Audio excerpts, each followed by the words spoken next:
जय श्री कृष्ण दोस्तों, आप सभी का हमारे चैनल पर स्वागत है।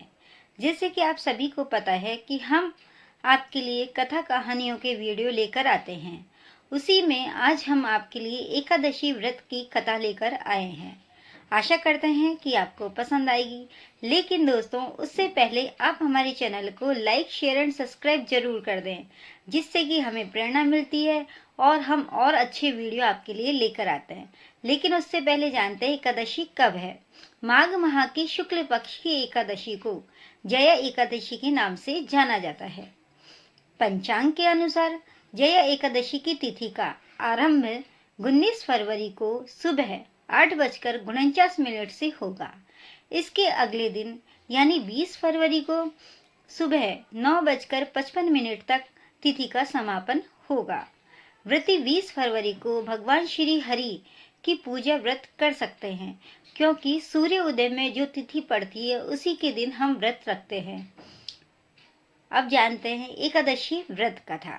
धर्मराज युधिष्ठिर बोले, हे भगवान, आपने माघ के कृष्ण पक्ष की षष्ठी तिला एकादशी का अत्यंत सुंदर वर्णन किया। आप स्वदेज, अड़ज, उद्दीज और जरायुज चारों प्रकार के जीवों के उत्पन्न, पालन तथा नाश करने वाले हैं। अब आप कृपा करके माघ शुक्ल एकादशी का वर्णन कीजिए। इसका नाम क्या है, इसके व्रत की क्या विधि है और इसमें कौन से देवता का पूजन किया जाता है, वो भी कृपया आप मुझे बताइए। श्री कृष्ण भगवान कहने लगे कि हे राजन, इस एकादशी का नाम जया एकादशी है। इसका व्रत करने से मनुष्य ब्रह्मा इत्यादि पापों से छूटकर मोक्ष को प्राप्त होता है। अगर किसी ने ब्राह्मण हत्या भी कर दी हो तो उस पाप से भी छूटा जा सकता है तथा इसके प्रभाव से भूत, पिशाच आदि योनियों से मुक्त हो जाता है। इस व्रत को विधि पूर्वक करना चाहिए। अब मैं तुमसे पद्म पुराण में वर्णित इसकी महिमा की एक कथा सुनाता हूँ, जो कि पद्म पुराण में वर्णित है। देवराज इंद्र स्वर्ग में राज करते थे और अन्य सब देवगण सुखपूर्वक स्वर्ग में रहते थे। एक समय इंद्र अपनी इच्छानुसार नंदन वन में अप्सराओं के साथ विहार कर रहे थे और गंधर्व गान कर रहे थे। उन गंधर्वों में प्रसिद्ध पुष्पदंत तथा उसकी कन्या पुष्पवती और चित्रसेन और उसकी स्त्री मालिनी भी उपस्थित थे। साथ ही मालिनी का पुत्र पुष्पवान और उसका पुत्र माल्यवान भी उपस्थित थे। पुष्पवती गंधर्व कन्या माल्यवान को देखकर उस पर मोहित हो गई और माल्यवान पर कामवाण चलाने लगी। उसने अपने रूप, लावण्य और हाव भाव से माल्यवान को वश में कर लिया। हे राजन, वह पुष्पवती अत्यंत सुंदर थी। अब वे इंद्र को प्रसन्न करने के लिए गान करने लगे, परंतु परस्पर मोहित हो जाने के कारण उनका चित्त भ्रमित हो गया था, यानी वो पूर्ण रूप से नृत्य को नहीं कर पा रही थी। इनके ठीक प्रकार न गाने तथा स्वर ताल ठीक नहीं होने से इंद्र इनके प्रेम को समझ गया और उन्होंने इसमें अपना अपमान समझकर उनको श्राप दे दिया। उनको ऐसा लगा कि जैसे कि वो उनका अपमान कर रहे हैं और इसको समझ के इंद्र ने उनको दोनों को श्राप दे दिया। इंद्र ने कहा, हे मूर्ख, तुमने मेरी आज्ञा का उल्लंघन किया है, इसलिए तुम्हारा धिक्कार है। अब तुम दोनों स्त्री पुरुष के रूप में मृत्युलोक में जाकर पिशाच रूप धारण करो और अपने कर्म का फल भोगो। जो तुमने ये गलत कर्म किया है उसका फल भोगो। इंद्र का ऐसा श्राप सुनकर वे अत्यंत दुखी हुए और हिमालय पर्वत पर दुखपूर्वक अपना जीवन व्यतीत करने लगे। उन्हें गंध, रस तथा स्पर्श आदि का कुछ भी ज्ञान नहीं था। वहां उनको महान दुख मिल रहे थे। उन्हें एक क्षण के लिए भी निद्रा नहीं आती थी। वो बहुत परेशान हो रहे थे और दुखी हो रहे थे और उन्हें निद्रा भी नहीं आती थी एक क्षण के लिए भी। उस समय जगह अत्यंत शीत था, इससे उनके रोंगटे खड़े रहते और मारे शीत के दांत बजते रहते। एक दिन पिशाच ने अपनी स्त्री से कहा कि पिछले जन्म में हमने ऐसे कौन से पाप किए थे जिससे हमको यह दुखदाई पिशाच योनि प्राप्त हुई। इस पिशाच योनि में जो नरक के दुख सहना ही उत्तम है, कि भाई इस पिशाच योनि से अच्छा तो हम नरक में ही चल जाते, लेकिन पता नहीं हमने ऐसे कौन से बुरे कर्म किए हैं जिससे कि हम पिशाच हुए।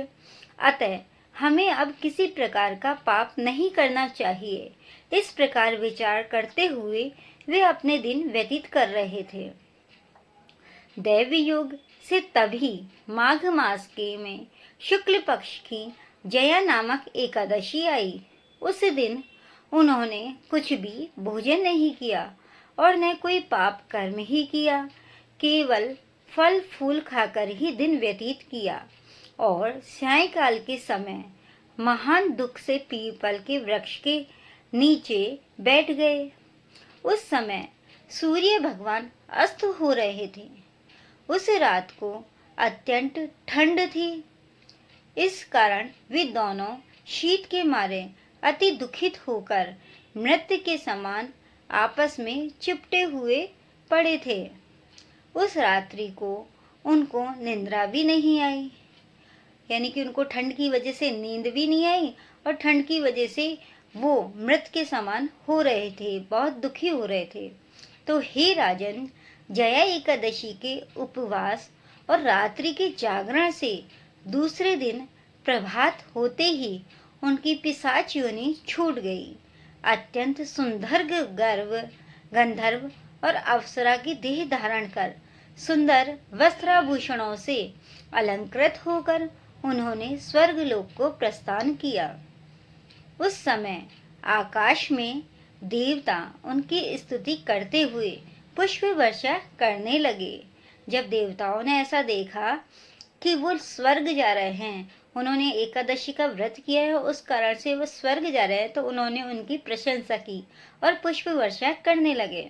स्वर्ग में जाकर इन दोनों ने देवराज इंद्र को प्रणाम किया। इंद्र इनको पहले रूप में देखकर अत्यंत आश्चर्यचकित हुआ और पूछने लगा कि तुमने अपनी पिशाच योनि से किस तरह छुटकारा पाया, सो सब बतलाओ। माल्यवान बोले कि हे देवेंद्र, भगवान विष्णु की कृपा और जया एकादशी के व्रत के प्रभाव से ही हमारी पिशाच देह छूटी है।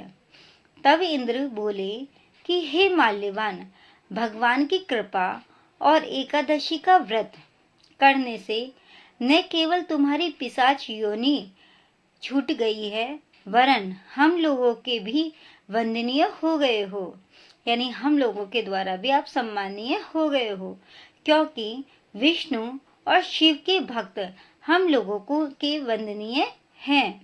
अतः आप धन्य हैं। अब आप पुष्पवती के साथ जाकर विहार करो, ऐसा इंद्र ने उससे कहा। श्री कृष्ण कहने लगे कि हे राजा युधिष्ठिर, इस जया एकादशी के व्रत से बुरी योनि छूट जाती है और जिस मनुष्य ने इस एकादशी का व्रत किया है उसने मानो सब यज्ञ जप दान आदि कर लिए हैं, ऐसा माना जाता है।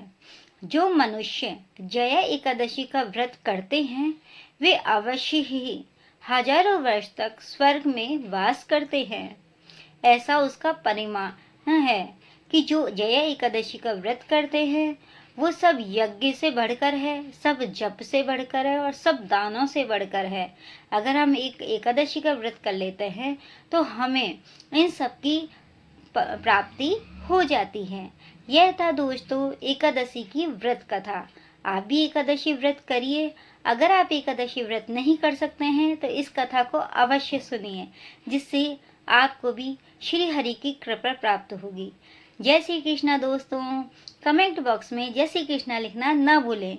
जय श्री कृष्णा लिखकर पुण्य की प्राप्ति करें।